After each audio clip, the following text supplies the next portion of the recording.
Aqui na casa de Deus, é bom estar aqui com irmãos queridos e é bom estar aqui no aniversário da SAF. Se eu estou aqui de pé hoje, pregando, se eu tenho viajado pelo Brasil, se eu tenho ido pelo mundo pregando, eu devo também à SAF. Eu nunca vou esquecer da dona Julieta, que já está com o Senhor. Mas sabe, gente, filho de crente, como dizia a pessoa que me levou a Cristo, filho de crente muitas vezes cretino é. E eu era um cretino de marca maior. E eu frequentava a igreja, sentava nos bancos, sabia de todas as histórias, sabia de todos os cânticos, mas estava bem perdido. Até que andando com colegas da escola, com colegas da rua, eu fui me distanciando demais, e bateu uma revolta, bateu uma tristeza, bateram tantas coisas que eu fiquei totalmente desorientado. E filho de crente, quando vai para o mundo, ele vai com muita força, com muito ímpeto. E lá fui eu para o mundo. Mas filho de crente também não sabe ser mundano. Ele tenta parecer mundano, aí ele vai e entra de cabeça e quebra a cara. E foi nesse período dos meus 13, 14, 15 anos, para ir para a igreja numa dificuldade. Minha mãe, menino, vai para a igreja. Não vou, não quero nada com a igreja, não quero nada com Deus, não gosto de nada da igreja. Vai para a igreja, menino. Mas quando foi um dia, a dona Julieta me pegou por esse braço, e ela era firme na SAF. Ela era uma sócia da SAF. E ela me pegou por esse braço e disse: Jader, eu estou orando por você, e eu oro constantemente por você. E eu até tirei meu braço com certa raiva. Eu disse: a senhora não precisa orar por mim. Eu não quero que ninguém ore por mim. Aí ela disse: mesmo você não querendo, eu vou seguir orando por você, porque Deus vai fazer alguma coisa na sua vida. E eu dou graças a Deus por dona Julieta, por sua história, porque eu pude ver aonde um filho de crente é jogado no poço, aonde ele afunda. Eu pude ver aonde o grande Deus vai nos buscar. E Deus então me tirou de um poço de lama e perdição e me colocou os pés sobre a rocha. Eu sou um pregador do Evangelho, prego a palavra de Deus. Tenho trabalhado nesse Brasil também, pregando sobre o departamento infantil e tudo isso, mas agradeço a Deus pela SAF. E se tem uma coisa que a SAF faz é orar. A SAF faz 3 coisas com o pastor.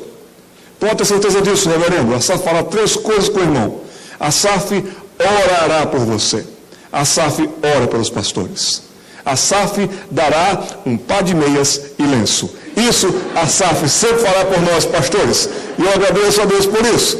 Mas eu não vim aqui cobrar de vocês nem um par de meias e nem um lenço. Uma gravata de vez em quando também, não é? Eu vim aqui para contar com as orações de vocês. E eu queria contar uma história para vocês. Eu ainda não vou pregar, eu vou contar uma história. Depois eu vou pregar. Mas eu queria contar uma história para vocês, para que também orar por filhos de crentes. Deixe-me só colocar aqui. E eu espero que funcione bem aqui também. Eu era pastor no Paraná.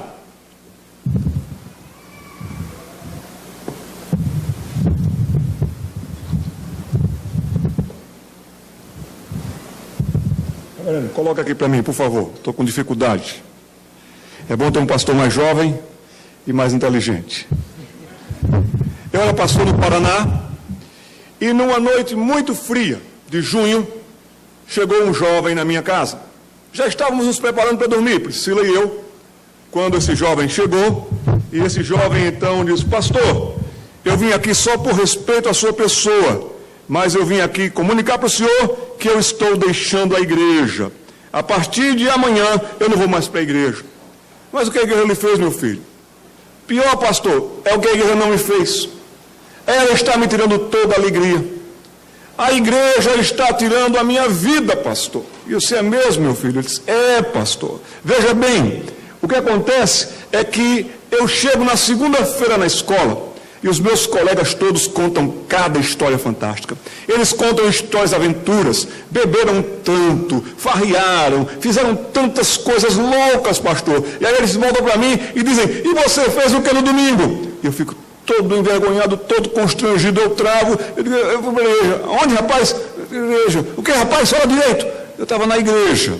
Estava na igreja. Tu estás perdendo o teu tempo, rapaz. E ele ficou com tanta raiva disso que ele veio me comunicar que ele estava deixando oficialmente a igreja.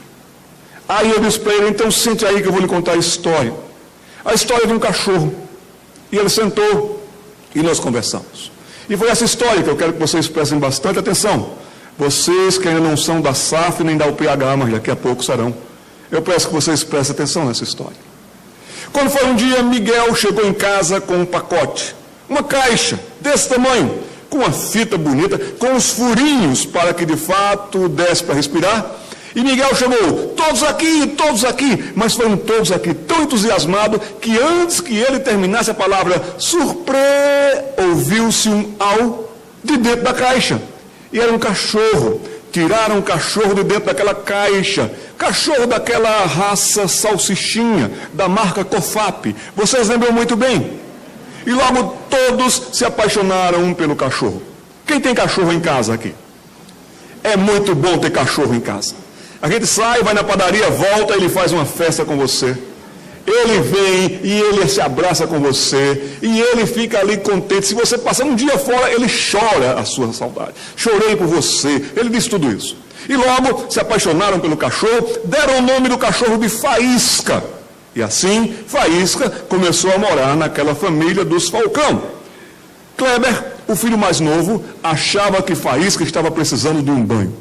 E todo instante, toda hora, ele catava Faísca. Hora do banho, rapaz. Hora do banho, rapaz. Naquela semana, Faísca tomou 9 banhos. Coitado, não aguentava mais de tanto banho.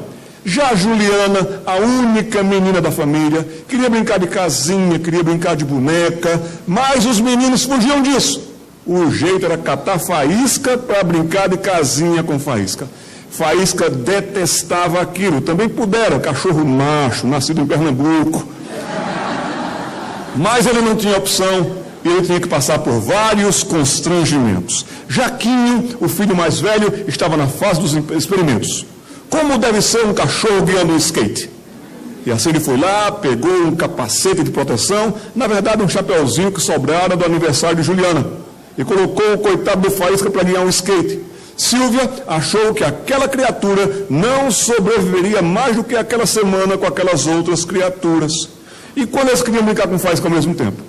Agora é minha vez, agora é comigo. Você já passou a tarde toda brincando com ele. Não está na hora do chá lá em casa. Eu acho que é por isso que esses cachorros são assim meio compridinhos, meio espichadinhos. A verdade é que Faísca era tratado como um rei, amado como um rei. Se ele pudesse ter se dado o nome, ele se chamaria de Rex. Mas quando foi um dia, Faísca olhou para aquela parede e ele disse, uau. E ele olhou para aquela parede e disse, o quê? Olhou para ali e ele se sentia um cachorro limitado, um cachorro preso. Sabe, meninas, rapazes, vocês que me escutam nessa noite, a vida cristã nos coloca limites, sim. O Evangelho nos coloca limites, sim.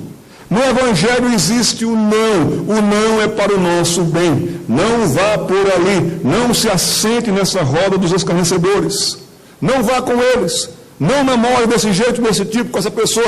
O Evangelho nos dá nãos para o nosso bem, mas vai querer entender isso, vai querer aceitar isso, principalmente quando tem outros por aí fora que vivem sem limites. A verdade é que Faísca foi ficando assim meio jururu. Ele se achava agora um cachorro de casa muito limitado. E os passeios? Os passeios eram limitados. Tinha lá a cordinha guia, agora volta para casa. Filho de crente também tem horários. Filho de crente também tem limites. Filho de crente também tem horário para voltar para casa. Não é como os demais. Quando foi um dia, Faísca viu um gato. Mas um gatão desses de rua, esses gatos acostumados a grandes batalhas. Faísca pensou que podia com o gato, podia coisa nenhuma. Miguel, muito mais sábio, mais inteligente do que ele, disse, não, Faísca, quem Faísca? Puxou Faísca, Faísca achou que Miguel era um grande desmancha-prazeres. Ah, o meu dono é um grande desmancha-prazeres. Às vezes, no ímpeto da juventude, a gente acha que o nosso dono é um grande desmancha-prazeres. Todos podem fazer, mas eu não. Todos têm liberdade para fazer, mas eu não. Faísca retornou para casa, achando que Miguel, o seu dono, lhe prendia demais. Mas o pior dia do Faísca foi no dia em que, num desses passeios, voltando para casa, ele deu de cara, ou melhor, ele deu de focinho, com a gangue de Rufão e os cachorros mais malucos do pedaço. cachorros de rua. Os cachorros de rua não acreditaram naquilo. O quê? Ainda tem cachorrinho preso, ainda tem cachorrinho do papai. E eles se acercaram no Faísca. Faísca ficou todo constrangido com aquilo. E eles começaram a tirar uma onda com o focinho do Faísca. Presinho, olha o cachorrinho do papai, cachorrinho de casa, vai para casa, está frio. E começaram a tirar uma onda com o Faísca. Foi o pior dia do Faísca. Na verdade, um dia de cão. Faísca queria estar com eles. Eles estavam livres, faziam o que queriam. Os cachorros de rua fazem o que querem. E logo um deles deu um chute no lixo. O lixo virou, o almoço estava servido. E eles estavam fazendo maior festa. Vamos para a casa Faísca. Faísca ficou paralisado. Como eles atraem, como eles encantam. Vamos para a casa Faísca.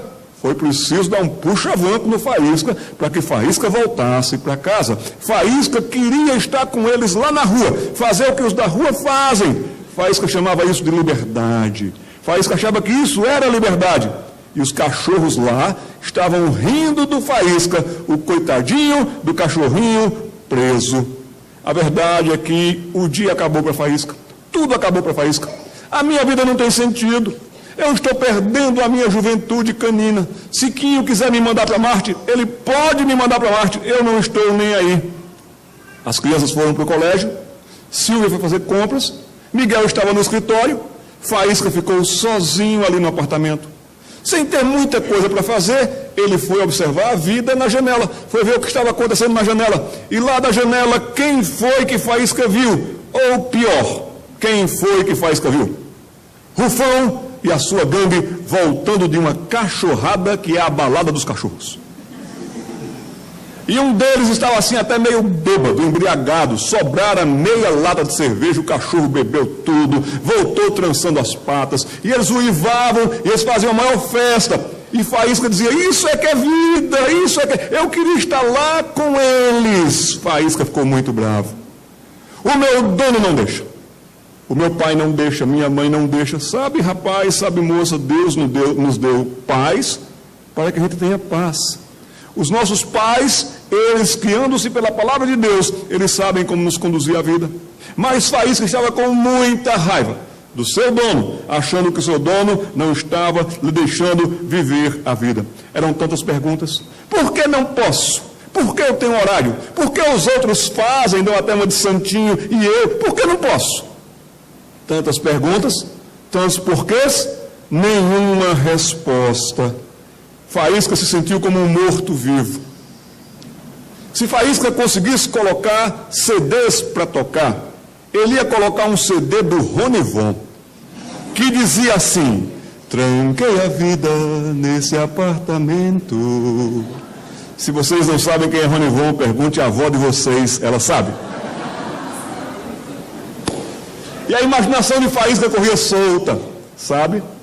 Vocês são jovens crentes, eu também já fui jovem crente, a nossa imaginação corre muito solta. Lá fora rola tudo de bom, lá fora é tudo de bom, lá fora é festa. E Faísca ficou imaginando, será que lá fora agora os cachorros não estão assaltando um açougue e saindo lá com suculentas linguiças? Ou será que eles não estão batendo naqueles gatos pulguentos sem vergonha? Ou será que eles não estão namorando as cadelinhas? Tem cada cachorrinha que é uma gatinha, gente. E a imaginação corria solta e corria solta. Mas deixa estar que uma nuvem grossa veio e tomou conta de Poá. E outra nuvem bateu com outra nuvem e logo raios, relâmpagos. O tempo começou a mudar ao tempo. O tempo passa tão rápido. Nós podemos perder tempo. Nós podemos nos desorientar quanto ao tempo, mas também essa palavra tempo é usada para temporal, quando vai cair uma chuva. E quando vai chover, quando vai despencar uma grande tempestade em Poá, nunca as nuvens lhe perguntaram, por favor, posso chover? Lhe incomoda se eu chover? Não.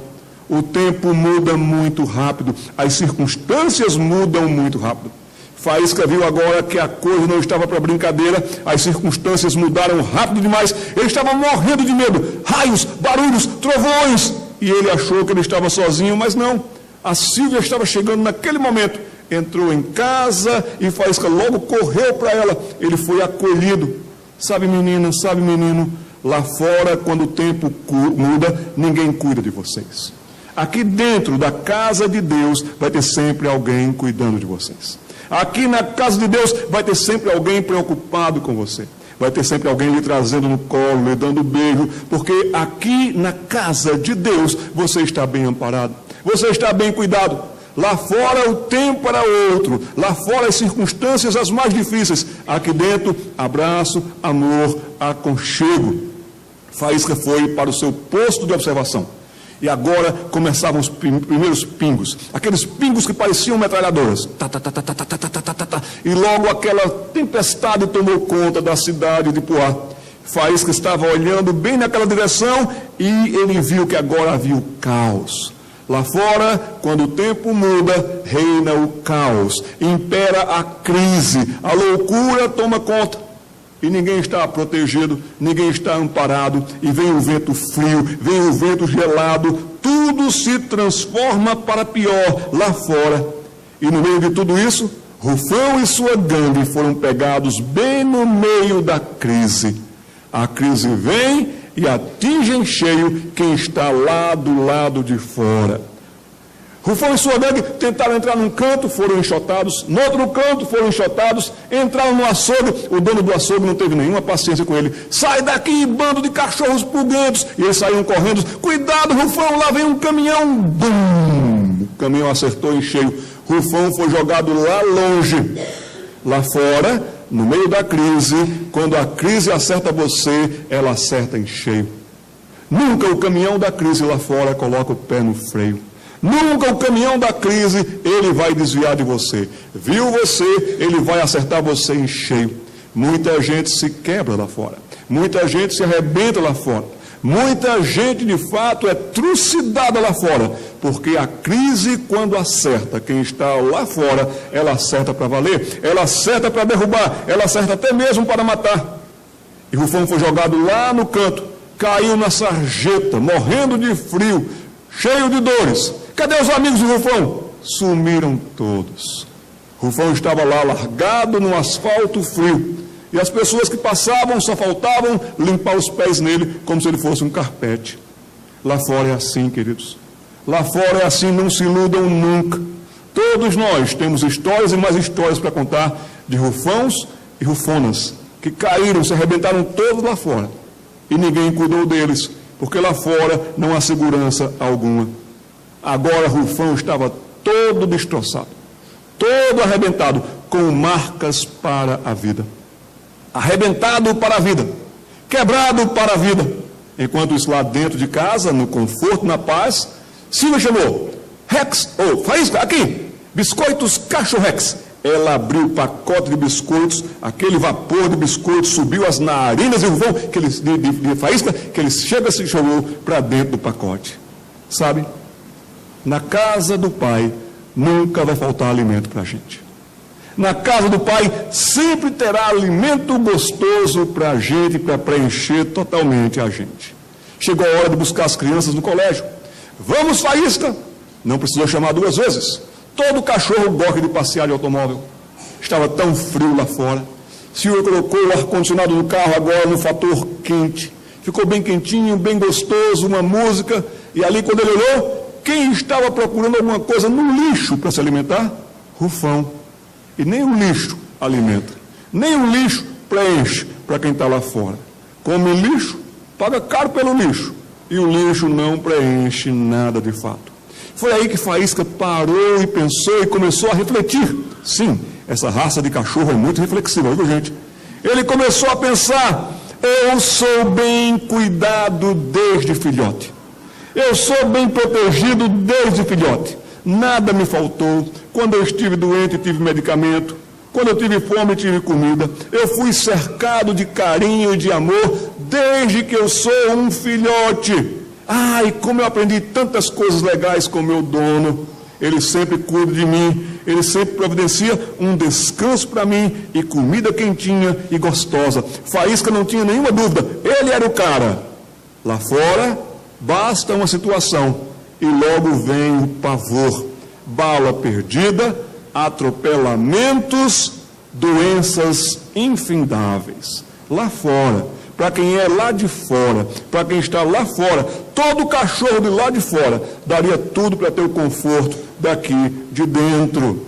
E como desgraça pouco é bobagem, já ouviram falar que a carrocinha pegou 3 cachorros de uma vez?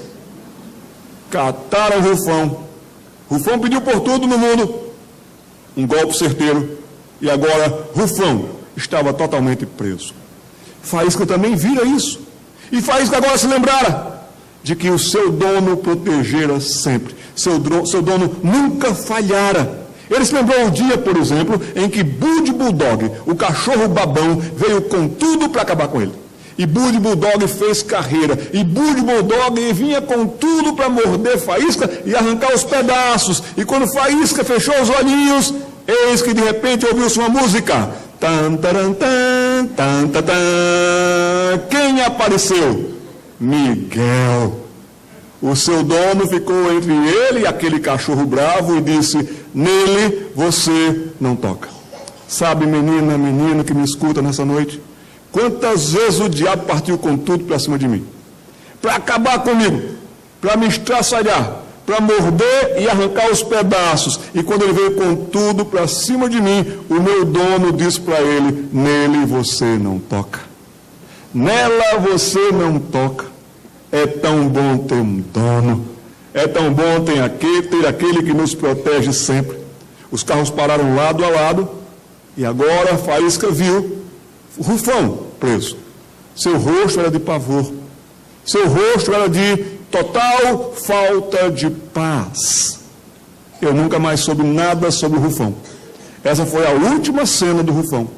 Já Faísca, assim que ele parou no colégio, as crianças viram e fizeram a maior festa com ele, e já vieram brincando com ele no carro. Lá fora chuva, lá fora frio, lá fora o caos.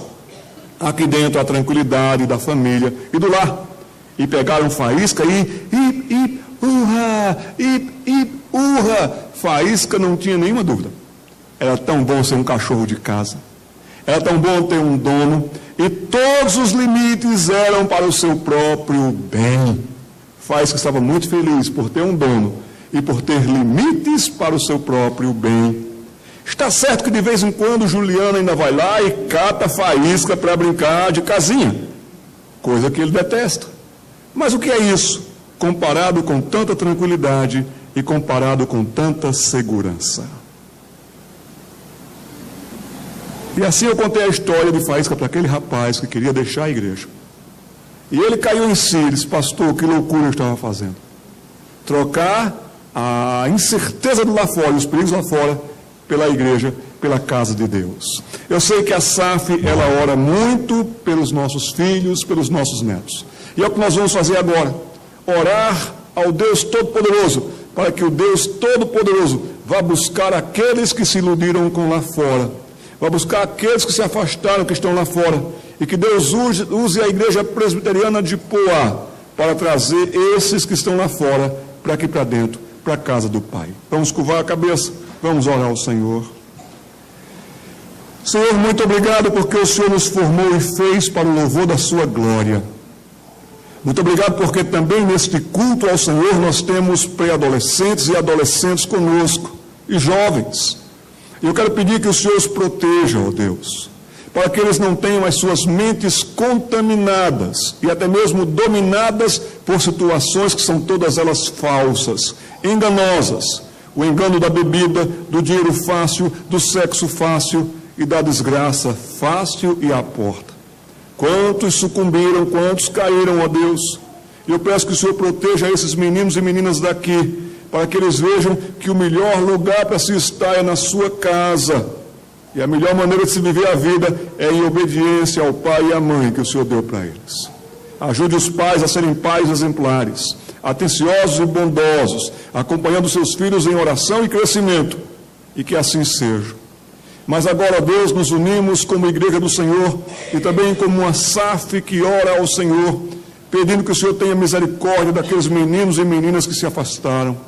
Pode ser um filho, pode ser um sobrinho, um neto, alguém que já esteve aqui nos bancos, alguém aqui que já esteve conosco, que correu por aqui, que sentou aqui nas classes de escola bíblica dominical, alguém que até hoje a gente sente falta. Ó Deus, tenha misericórdia desses, onde eles se encontram agora e como eles se encontram agora. Ó Deus, que o seu Espírito trabalhe nas memórias, nas saudades de casa, que eles tomem o caminho de volta. E que também essa igreja seja alguém, seja uma igreja que vá atrás, que telefone, que busque, que vá atrás e dê um abraço e traga de volta. É o que nós pedimos, unidos em nome de Jesus Cristo, e por ele nós oramos ao Deus Todo-Poderoso. Amém. Agora eu vou pregar.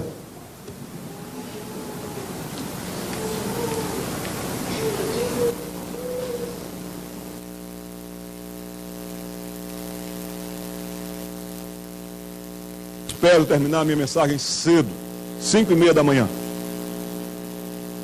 Está ligado aqui? Vamos abrir a palavra de Deus no segundo livro do profeta Samuel, capítulo 20. Obrigado, presbítero. Capítulo 20 do segundo livro do profeta Samuel. E nós leremos dos versículos 14 a 22. E nesta noite, nesse lugar, eu gostaria de falar com vocês, pregar para vocês, e todos sermos edificados na palavra de Deus sobre circunstâncias. E o meu desejo para as irmãs, principalmente para vocês, para quem estarei me dirigindo nessa noite, é que vocês sejam senhoras das circunstâncias. Na nossa igreja presbiteriana do Jardim Satélite, nas reuniões da SAF, eu estou com essa série, estudando com as minhas irmãs ali, e nós já tivemos o primeiro estudo, e nós vamos ter de 4 a 6 estudos sobre senhoras das circunstâncias. E nos diz o texto sagrado, no livro do profeta Samuel, o segundo deles, capítulo 20, versículos de 14 a 22. Leiamos então, eu lerei e vocês acompanhem silenciosamente a leitura. Seba passou por todas as tribos de Israel até Abel-Beté-Maaca, e apenas os beritas se ajuntaram todos e o seguiram. Vieram Joabe e os homens e o cercaram em Abel-Beté-Maaca, e levantaram contra a cidade um montão da altura do muro. E todo o povo que estava com Joabe trabalhava no muro para o derribar, para colocar o muro abaixo. Então uma mulher sábia gritou de dentro da cidade: ouvi, dizei a Joabe, chega-te cá, para que eu fale contigo. Chegando-se Joabe, perguntou-lhe a mulher: és tu Joabe? Respondeu: eu sou. Ela lhe disse: ouve as palavras da tua serva. Disse ele: ouço. Então disse ela: antigamente se costumava dizer, peça-se conselho em Abel, ou seja, Abel-Beté-Maaca era uma cidade de conselhos e de conselheiros. Peça-se conselho em Abel, e assim davam cabo das questões. Eu sou uma das pacíficas e das fiéis em Israel, e tu procuras destruir uma cidade e uma mãe em Israel, porque devorarias a herança do Senhor. Respondeu Joabe e disse: longe de mim que eu devore e destrua. A coisa não é assim. Porém, um homem da região montanhosa de Efraim, cujo nome é Seba, filho de Bicri, levantou a mão contra o rei, contra Davi. Entrega-me só este e retirar-me-ei da cidade. Então disse a mulher a Joabe: eis que te será lançada a sua cabeça pelo muro. E a mulher, na sua sabedoria, foi ter com todo o povo, e cortaram a cabeça de Seba, filho de Bicri, e a lançaram a Joabe. Então tocou Joabe a trombeta, e se retiraram da cidade, cada um para a sua casa, e Joabe voltou a Jerusalém a ter com o rei. Senhor, nos ajude a entender esse texto, e no contexto das nossas vidas que nós possamos colocar em prática. Por Jesus Cristo, na iluminação e orientação do Divino e Santo Espírito, pedimos isso. Amém.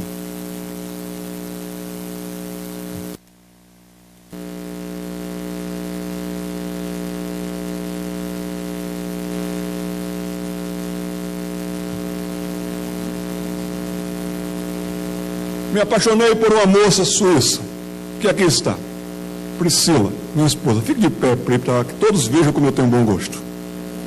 Ela ama quando eu faço isso. Me apaixonei por essa moça, e eu sou pernambucano. E lá em casa foi o encontro do chocolate com a rapadura. Mas aí eu fui passar um tempo na Europa. E ali as pessoas então disseram: vocês vão casar? Vamos. Então nós vamos dar aqui uma oferta para vocês montarem, ajudar a montar a casa de vocês. E aqueles irmãos lá da Suíça foram muito atenciosos, nos deram algumas ofertas, e nós voltamos para o Brasil para casar. Meu ministério era aqui, minha vida era aqui. E quando voltamos, foi em 1989. O presidente da República era José Sarney. E nós desembarcamos no avião e não entendemos nada da loucura econômica que estava tomando conta da loucura do país.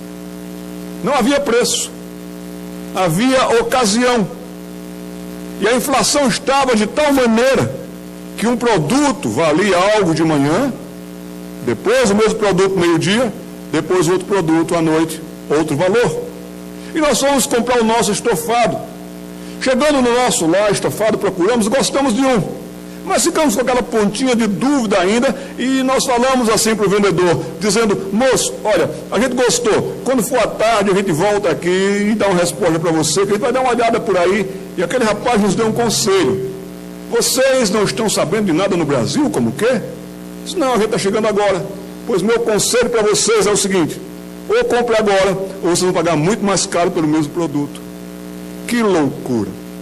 As circunstâncias fogem das nossas mãos. Às vezes nós estamos tudo certinho, fazemos planos, dedicamos atenção, e basta uma mudança na moeda, basta uma mudança de governo, basta uma mudança na saúde, e as coisas se transformam totalmente. Circunstâncias vêm, circunstâncias mudam, circunstâncias nos atingem até sem nós termos nada com elas, mas elas nos atingem. Circunstâncias também são capazes de trazer crises. Agora, por favor, guarde isso no seu coração, senhora, guarde isso no seu coração, senhor. As crises são inevitáveis. Quantas vezes nós já entramos em crises? Quantas vezes situações foram mesmo críticas? E o que eu peço que vocês guardem no coração é esta máxima de sabedoria que diz: nas crises é melhor que a gente as administre do que a crise administre a gente. Às vezes em que nós mais sofremos, às vezes em que nós mais nos perturbamos, às vezes em que nós não sabemos mesmo o que fazer, e quando fizemos piorou, foi porque as crises dominaram a gente, as crises administraram a gente. É por isso que a gente precisa pedir do Senhor sempre sabedoria, sabedoria do alto, orar por prudência, orar para sabermos agir e reagir, orar para saber até calar, porque há tempo de falar, há tempo de calar. É melhor que você administre as crises do que as crises lhe administrem. E aqui no contexto do texto que nós lemos, há de fato uma grave crise. Há crise de sedição. Um homem se levanta e levanta um grupo para criar arruaças. E os arruaceiros se encontram. E eles montam, e eles tramam. E aqui nos diz no versículo 1 do capítulo 20, se achou ali, por acaso, um homem de Belial. Olha a natureza dele, olha o caráter dele. É uma maneira e uma das maneiras de dizer que esse homem é do diabo, que esse homem faz o que agrada ao diabo. O diabo é pai da mentira e pai dos mentirosos. O diabo veio para matar, roubar e destruir. E se ele puder fazer isso, e se ele puder implantar o caos de tal maneira que as pessoas percam a paz, percam a alegria, fiquem desconfiadas umas das outras, isso na sociedade, isso na igreja até, o diabo não perderá tempo. Tem pessoas que infelizmente são filhas de Belial, e essas pessoas agem. A palavra de Deus também nos diz que os filhos das trevas são mais inteligentes, astutos e sagazes do que os filhos da luz. E os filhos das trevas, para as suas maldades, eles não medem tempo e nem cansaço, eles vão e fazem. Mas muitas vezes nós, filhos da luz, ficamos deixando para depois, deixando para amanhã, deixando para os outros. Aqui tem um homem que é de Belial, o seu nome é Seba, ele aparece por acaso. Tenha sabedoria para não entrar nesses acasos. Tem alguém que por acaso vem e coloca uma ideia na sua cabeça, e aquela ideia toma o coração, e aquela ideia domina a sua mente, e aquela ideia leva o seu corpo para a desgraça. Por um acaso você arruma um namorado, moça, e por um acaso aquela será a sua maior desgraça. Circunstâncias terríveis virão. Eu me lembro de uma história lá em Porto Alegre, quando de fato uma mocinha da igreja, namorando com um rapaz descrente, ela sabia que não deveria fazer isso. Ela foi instruída pelos seus professores da escola dominical a não agir dessa maneira. Mas eis que, e ela arrumou argumentos para tudo, ela começou a namorar aquele rapaz. E veio um conselheiro, veio uma conselheira, veio um amigo, fulano não está certo, Deus não se agrada, não é assim. Mas ela ainda estava naquela esperança que o rapaz ia se converter, que o rapaz ia mudar. O rapaz até frequentava a igreja, sentava lá no banco, e ela ficava naquela esperança, mas sempre naquela insegurança. Chegou o dia do casamento, e ela com aflição no seu coração, sabendo que ela estava fazendo algo que Deus não aprovava. E ali no casamento, ela estava entrando, ele estava aqui esperando a noiva, e assim que eles entraram, toda aquela música, toda aquela pompa, toda aquela circunstância, aí o oficiante disse, se ajoelhem. Assim que eles se ajoelharam, aí aquele rapaz falou ao ouvido daquela moça, aproveita, porque hoje é o último dia que tu colocas os pés aqui dentro. Aquela menina se levantou com muita coragem, foi um susto, tirou os sapatos dos pés e saiu cuspindo fogo. Chegou lá na porta e disse, eu não caso com esse aí. Bem que aquela minha professora disse para não fazer isso, bem que o meu pastor me aconselhou, bem que aquela ali veio falar comigo para não seguir com esse namoro, e sabe o que ele me disse? Não, que deve retirar tudo que eu disse, retira nada. E ela ainda teve a coragem de acabar com o casamento antes. Queridas, quantas pessoas são vítimas de circunstâncias que se transformam em crises? Casamentos errados, relacionamentos errados, namoros errados, comércio errado, maneira de se comercializar errado. E aí as pessoas vão indo por esses que são homens de Belial. E aqui nos diz o texto que ele faz algumas coisas. Nesse contexto de sedição, de agito, de confusão, dos arruaceiros, de uma instabilidade política, de perigos, de mortes, de muitos inocentes, como estava aqui apontando para ser. Ele vem e ele seduz. Ele seduz de uma maneira impressionante. Ele vai fazer 4 coisas aqui, esse homem chamado Seba. Ele vai, de fato, agitar. Vejam no versículo de número 2, de número 1 ainda. Ele tocou a trombeta aqui, e ele fez um estardalhaço, e chamou as pessoas para perto de si. Não faltará arruaceiro, nem pessoas que desencaminham tocando trombetas. Faze isto, age assim, atua dessa maneira, desobedece afrontosamente aos teus pais desse modo, veste-te desse modo, e não faltarão, de fato, agitadores. O que Seba faz é agitar. Mas a segunda coisa que ele faz, ele quer mandar. Ele quer comandar. Tudo do jeito dele, tudo do modo dele. Às vezes na igreja tem desses. Tem desses que agitam, tem desses que querem mandar. E se não for do jeito que eles querem, ou que elas querem, começa até mesmo a boicotar. Esse homem faz uma terceira coisa. Ele mesmo diz aqui no versículo de número 1, nós não temos herança com o filho de Jessé, nós não temos herança com Davi, nós não temos nada com ele. Mas de fato, herança preciosa vinha da casa de Jessé. Ele não quer esta herança, ele quer aparecer. E depois então ele diz, cada um então volta para sua casa. Se não for do jeito da gente, cada um por si. Esse homem apregoa um egoísmo. Acaba-se uma sociedade doméstica quando pessoas agem desse modo. Fazem estardalhaço, quando querem mandar, quando querem de fato não participar de uma herança bonita, como nós temos a Igreja Presbiteriana do Brasil, e somos herdeiros de uma história tão bonita, queremos de fato mudar tudo e todos, por um egoísmo do tipo, se não for do meu jeito, então não é de jeito nenhum. Mas agora também nós vamos ver nesse texto, no contexto da passagem que nós lemos, nós vamos ver que existe um outro homem. Já existe o personagem Seba. Vimos o que ele fez, de onde ele apareceu. Mas no contexto do texto aparece um outro homem que eu chamo a sua atenção para a leitura dos versículos 4 e 5. Esse homem se chama Amasa. E aqui então nos diz o versículo 4 que o rei Davi mandou chamar Amasa. E aqui então o versículo 4 disse o rei Davi a Amasa: Amasa, convoca-me para dentro de 3 dias os homens de Judá e apresenta-te aqui.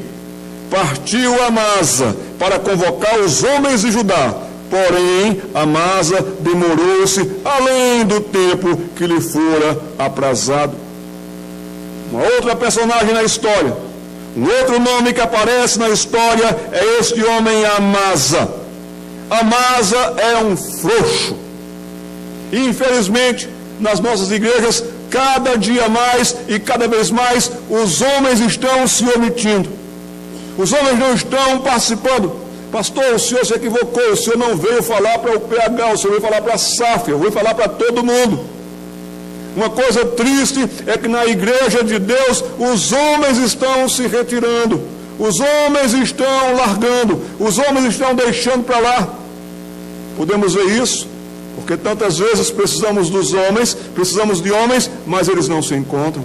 Eles fogem, eles demoram, eles ficam por aí afora fazendo qualquer outra coisa. Minhas irmãs, e principalmente agora os meus irmãos que me escutam, sejamos homens de Deus, valorosos de Deus, dentro da casa de Deus, lutando as lutas de Deus, defendendo o povo de Deus, fazendo a coisa certa. Eu quero pedir aos jovens que me escutam hoje, aos homens, rapazes que me escutam hoje, para que vocês se envolvam no departamento infantil, por favor. Departamento infantil é coisa de homem. Nós precisamos de homens no departamento infantil. O departamento infantil funcionará muito melhor quando vocês, rapazes, se envolverem e participarem. Será um de grande exemplo e de grande estímulo, principalmente para os meninos, verem que a fé é também coisa de homem. Verem que ensinar a palavra de Deus é um privilégio para os homens. Lugar de homem é no departamento infantil. Mas os homens têm protelado. Muitos deles têm se acovardado. E aqui nós temos Amasa com as suas características, ou covarde, ou fujão, ou acomodado para ver se a crise se desatava sozinha. Tristes constatações essas, meus irmãos. Homens frouxos, covardes, homens proteladores. Deixo para depois, deixo para amanhã, deixo para os outros, deixo para a SAF. Não deve ser assim na casa de Deus, no meio do povo de Deus. Mas existe ainda uma outra pessoa nesse texto, e é Joabe, o capitão. Vocês podem ver a história de Joabe, ou as informações maiores sobre Joabe, nos versículos de 13 a 15.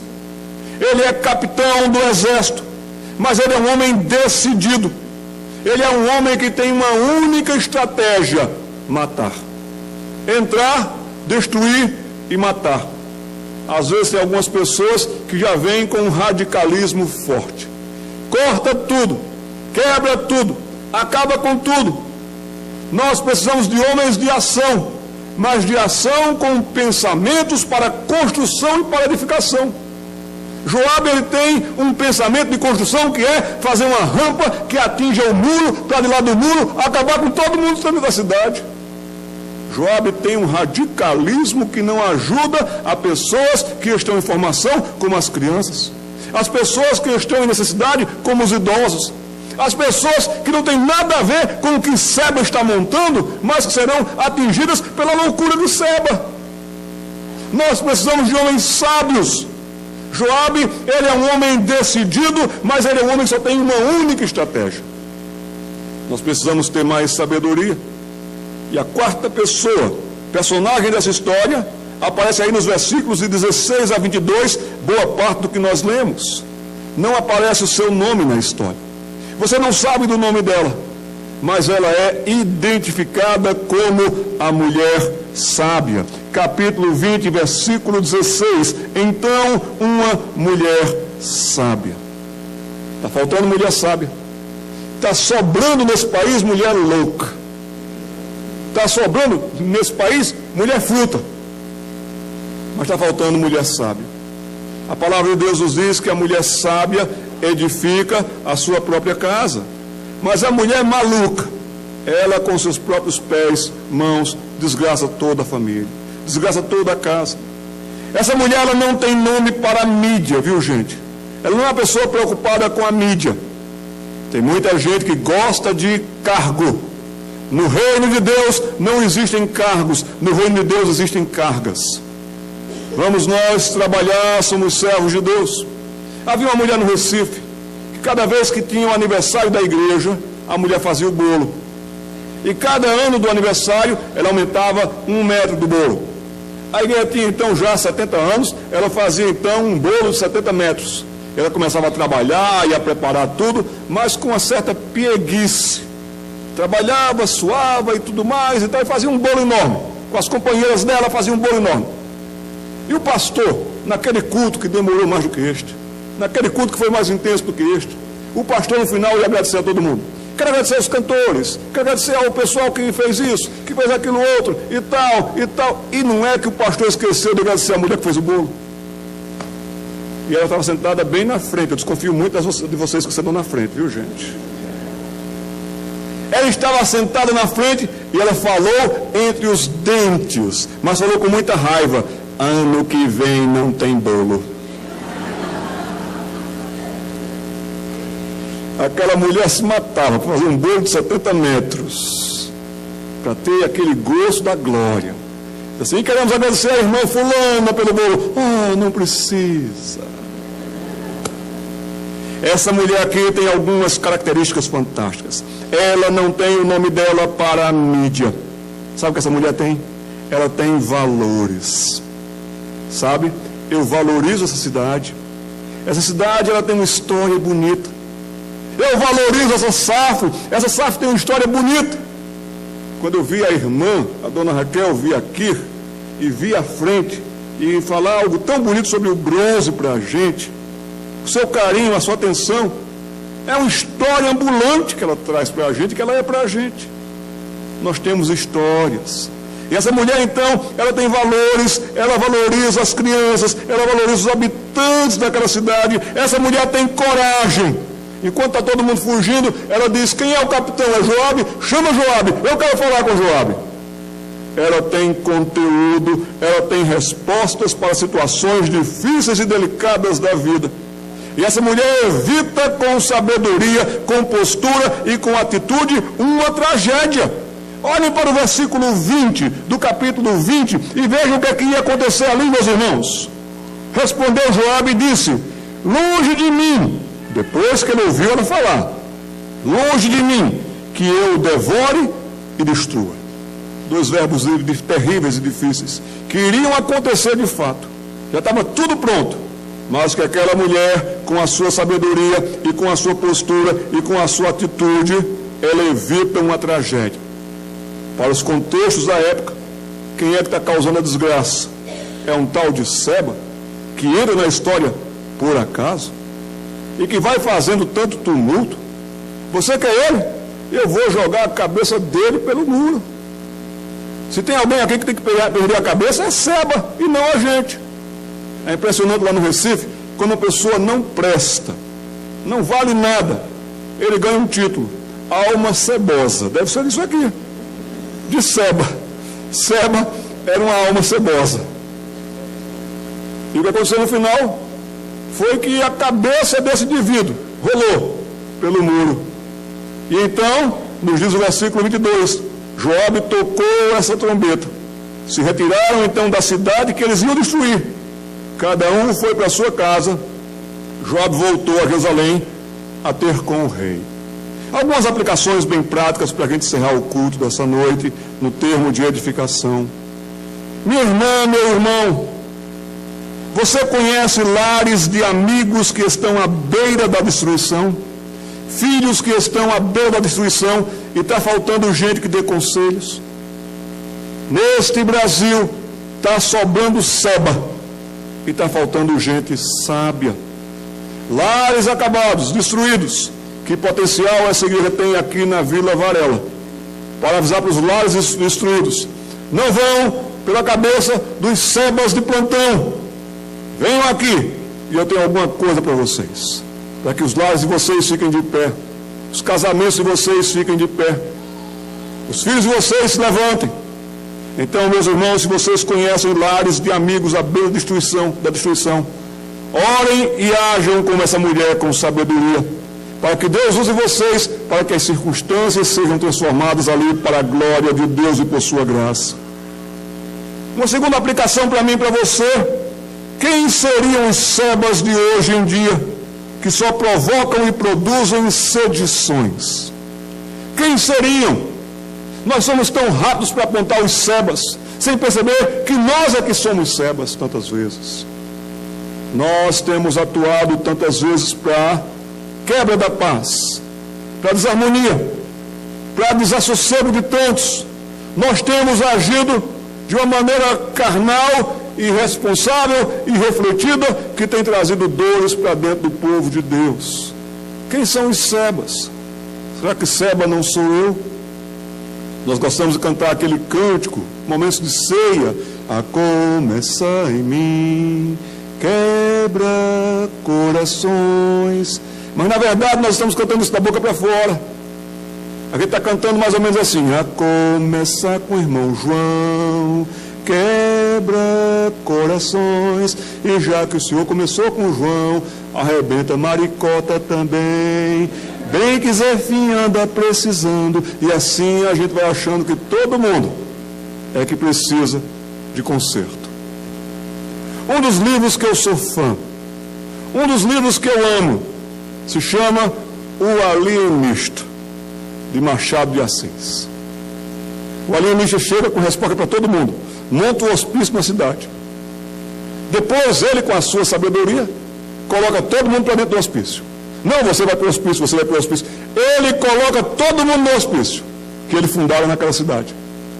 Mas quando é um dia, o alienista para e diz: espera aí, gente, quem está precisando de ir para o hospício sou eu. Ele vai lá e libera todo mundo e ele entra no hospício. Nós não precisamos fazer isso e ir para o hospício. Nós precisamos fazer isso e ir para o Calvário, ir para a cruz e dizer: Senhor Jesus, vê se há em mim algum caminho mau, guia-me pelo caminho eterno. Senhor, tenha misericórdia de mim, que eu não seja um seba na vida. A vida passa tão rápido, que eu seja alguém que serve, alguém que trabalha. Finalmente, meus irmãos, o que é que nós poderíamos fazer? Vocês, mulheres, para serem mais sábias e atuantes, praticantes desta sabedoria da palavra de Deus, o que é que vocês poderiam fazer no contexto de vocês?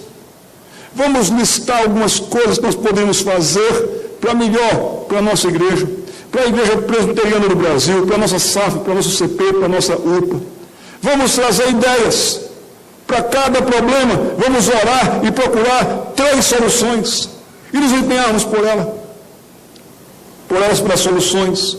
E que Deus abençoe, de fato, a SAF da Igreja Presbiteriana da Vila Varela. Que Deus nos ajude a encontrar aqui mulheres sábias e homens atuantes, e meninos que cresçam com exemplos, para a glória de Deus, edificação dessa gente e paz no meio de vocês. Amém.